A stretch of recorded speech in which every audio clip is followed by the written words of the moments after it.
Bonjour, à la une du quotidien Le Quotidien, récurrence des couacs dans l'organisation du pèlerinage, la longue marche vers la Mecque. Affaire des 150 pèlerins, les voyagistes placés sous mandat de dépôt. Pendant ce temps, évaluation des législatives, JDS quitte Khalifa et compagnie. Mais mon sec sur l'hôtellerie, il y a 2 nouveaux arrêtés pour appeler à l'ordre les acteurs. Et nous passons au quotidien Enquête, installation de l'Assemblée nationale. L'exécutif dicte sa loi. Nyogoussa, professeur de droit, ce n'est pas normal que la vie de nos institutions soit suspendue pour des raisons d'ordre politique. Maître Abdoulaye Wade doit présider la séance d'ouverture en tant que doyen d'âge. Artiste perdu de vue, ces musiciens devenus aphones. Et puis enlèvement d'une fête de 3 ans, le ravisseur évoque Satan. Quart de finale Afrobasket 2017, la guerre des Lions. À la une de Libération, transfert de fonds suspect à travers une société écran, les enveloppes de Yaya Jammeh interceptées à Dakar. Un mois après son départ en exil, il fait un transfert de 142 000 $ vers le Sénégal. 550 000 $ virés dans différents comptes bancaires dakarois en 2016. Les fonds transités par Alhamdoulilah Pétrole et Minéral, contrôlé par Jammeh avec comme prête-nom le Libanais Tony Gattas. Le DG de la JT Bank livre tous les virements à la commission d'enquête qui traque les bénéficiaires occultes.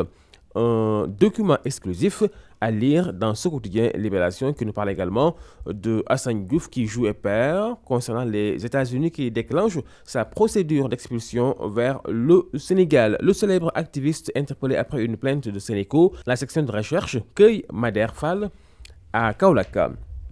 L'Observateur, à sa une, avancée de la mer dans la langue de Barbarie, Mansour Faye dans la mer des batailles, 210 familles sinistrées, dont 73 relogées à l'école d'Ots à Ndartout et 113 à l'école Chertouré. Le maire de Saint-Louis, ce que l'État a prévu pour régler le problème de l'avancée de la mer à Saint-Louis.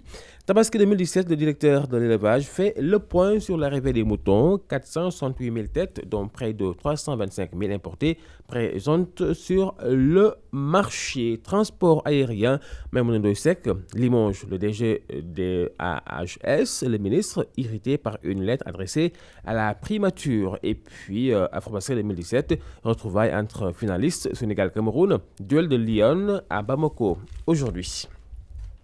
Vox Populi, affaire des 150 pèlerins laissés en rade à Dakar, les 3 voyagistes privés placés sous mandat de dépôt. Ils sont poursuivis pour escroquerie portant sur plus de 500 millions de francs CFA. Car qui face à une maladie de Rufisque, un gamin de 7 ans meurt en tombant dans une fosse septique. Et puis, averse sur la capitale hier, jeudi, pluie de désagréments sur Dakar. Plusieurs quartiers de la banlieue sous les eaux. Les prix du transport passent du simple au double, voire au triple, quand les Dakarois prennent prétexte de la pluie pour ne pas aller au travail. Et nous passons au quotidien Stade, le quotidien des sports, Ligue des champions, tirage, choc, PSG, Bayern et Barça Juve. Et puis Sénégal-Cameroun à 20h45, bataille de Lyon pour une place dans le carré d'as. À vos journaux et très bonne lecture.